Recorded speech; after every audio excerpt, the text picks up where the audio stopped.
daddy had just passed away, and I just went to pursue music of, I wanted to be a country singer. And so I moved there, and then Ben and I met 16 years ago. We'll be married for 14 years next week. Hey. And he's taking me to Yellowstone, and I'm really excited. So I'm gonna go pet some bears. I'm kidding, I'm kidding. I'm kidding, I have the spray. I'm good, I'm safe. But we met, let's see, 16 years ago in a small church plant that was meeting in the cafeteria of a school, and Ben was playing in the lead and worship, the praise and worship, with his other former duo partner, Brother Leroy. And it wasn't really his duo partner, but it was a very small starter church, and so there was only like 10 people that attended, and I was visiting, and I saw Ben, and I just knew that he was mine. Yeah. Ben? He's like, Yeah, I mean, it was not love at first sight for me. I mean, it wasn't. He's very honest, and I love that about him. I'll just say it wasn't. I was attracted to you, but it wasn't like I thought I was going to marry you right when I saw you. Well, I just thought you were hot. I was like, ooh. Yeah, I was. You're right, he was. But, yeah, there was probably 25 people that went to that small church plant, and it didn't even have a building yet. It met in the cafeteria of the school. And so for of all the people that were there, which was probably like a lot of older people, Kassie really stuck out as, you know, a good-looking younger woman there. I was like, okay, I see this girl. You know? One of two, probably, right? There's only two of us. Right on. Did you guys start playing music right off of the bat? No, I didn't even know that she was involved with music. But eventually, you know, she said she moved to Nashville to sing country music, and so she would do like songwriter rounds and whatnot. And so even before we were married, sometimes I would play guitar for you for songwriter rounds. And then I produced a couple of your records, and yeah, it just kind of slowly happened. It wasn't like music brought us together. Yeah, but both of you had been very involved in music before you met. Yes. Yeah. Okay. Can you explain that journey for us a little bit? Yeah, I grew up in Iowa and moved to Minneapolis for a semester of college. And I also moved up there to intern in a recording studio. I had been playing music and writing songs in some way since I was in high school or middle school. And you know, talking to my parents and everybody, they thought I should probably have a backup plan if I'm thinking about being a musician because it's so sketchy. Yeah. And so the backup plan was audio engineering. So I moved to Minneapolis, interned in the studio, went to a semester of college, and eventually moved down. That's why I moved to Nashville, is to go to audio engineering school. And I stopped playing music when I got to Nashville because there was so many great singers, great songwriters, great guitar players. I just stopped playing for so many years. And I eventually slowly got back into it. Kassie was a part of that process. Cool. How did you connect with music for the first time? So, man, I always sang since I was like little, like in my papa's church or just in choir and stuff. And so when I decided I was late in the game, and so I decided I wanted to do music when I was about 18, 19. And so my dad was taking me back and forth to Nashville, and I was doing some demo work and just not knowing what I was doing, but knowing that I wanted to do that. And so I ended up, like I said, when he passed away, I just moved to Nashville and just started going and singing anywhere I could. It's crazy. this is a crazy story. So me and my mama were going to Nashville, and I wasn't old enough to get into the bars, and so I borrowed somebody's ID from Alabama. It was a military ID, and I was like, she's got curly hair, I got curly hair. I guess I can act like I'm 26. So I used her ID, and I would go into all the bars. Well, back then, I had never sang with a band. All I had ever did was karaoke.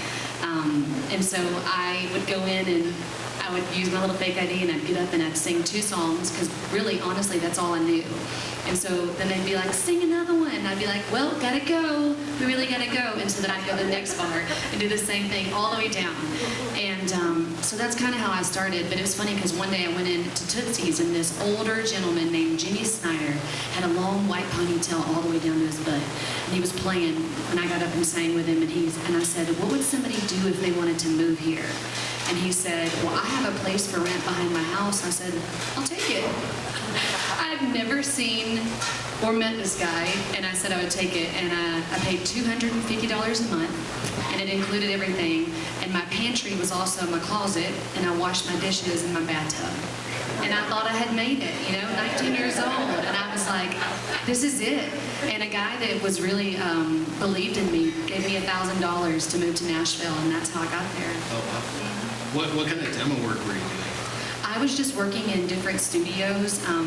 Back then in Alabama, I was working with a modeling agent, and he was friends with some people, and so he would bring me to Nashville and introduce me. So I would just do demo work for songwriters pitching their songs to other people. Gotcha. I didn't really realize that was kind of a thing. Like you can actually go and just do demo stuff. Yeah, I still do a lot of demo work. Well, not a lot, because we're always on the road. But we have a studio in our house, and like Ben said, he went to school for that. He is an amazing producer, and he's produced a lot of independent acts. But so we can do everything at home, and so songwriters from all over the world, will send me their music, and then Ben will put it in, and then I go in and sing it, and then Ben does his thing, and he sends it back. Wow. While I'm in my pajamas, I'm making money, and so I'm grateful for that. Demo work's a cool thing, and it's still alive. Yeah. That's cool. When did you guys first start really pursuing the duo together? It was probably about 10 years ago. Okay. We were doing our own thing. I did alternative folk rock music, and Kassie did country soul music. And so we were at some point trying to do our own thing, and then we had a couple business meetings, and I remember this one particular meeting we went to in a coffee shop. Billy was his name, and we were talking about, I guess, maybe your music or maybe our individual music or something. And he said to us, why aren't you guys doing something together? You kind of shoot yourself in the foot by doing 2 different things. If you combine it, you're like 2 people working on the same thing as opposed to you doing separate things. And that was kind of one of the first times we were like, okay, maybe we should try this out. And so we did, and it was difficult to combine our songwriting styles. I did not grow up in country music whatsoever. I pretty much didn't know who Johnny Cash was when I moved to Nashville. I grew up listening to alternative rock and a lot of Christian contemporary music growing up. And none of my family is musical whatsoever. And so our backgrounds couldn't be more different. So writing together was a hump to get over for sure. Yeah, a lot of butting of heads kind of thing. Yeah, but also what was really great and still is we're so different that we never will ever say anything the same way. Like, I'm so country and he's so not. So like, I can come up with an idea and then he says it a completely different, fresh, new way, and I'm like, wow, that's really. So it's a great team. It's a good mix because we're so different that it works in our favor. It was hard at first, but now I really like what we have because it's just different, So. Right on. And you changed your name. That was a couple of years ago. Yeah, about 2 years ago. 2 years ago. What precipitated that name change? Name change. Excuse me. Well, we were called My One and Only for about 5 or 6 years, and we come up with that name because it encompassed a bunch of things that were part of our lives. We were one as a couple. We became one music from two different, and then our one faith in God. All of that encompassed My One and Only. But the only thing that people heard when they came to our shows is the host would say, "Everybody welcome My One and Only," and all the women in the crowd would just, "Oh, that is so sweet." Oh, so sweet. And I just cringed every time someone introduced us. It didn't bother me. And it's not that I don't like sweetness, but I don't want that to be the overall It didn't fit our idea music. of our music. And so I think we were looking for something a little bit more edgy and a little bit more depth. Yeah. Yeah. Right. That was a hard transition too. Yeah. But I'm glad we did it. Yeah. Did they have a problem with it? No, not really. I mean, sometimes we'll, like, I don't know, maybe the last tour, somebody came up to me and was like, really wanted to know why we changed it, and they just, they didn't like that we changed it. And I was like, well, I'm sorry.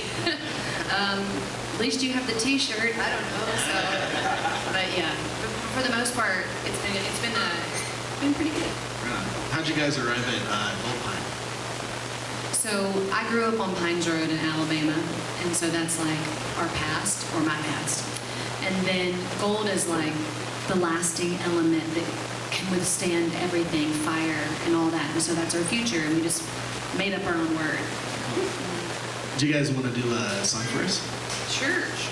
Awesome. Just thought that was a prop.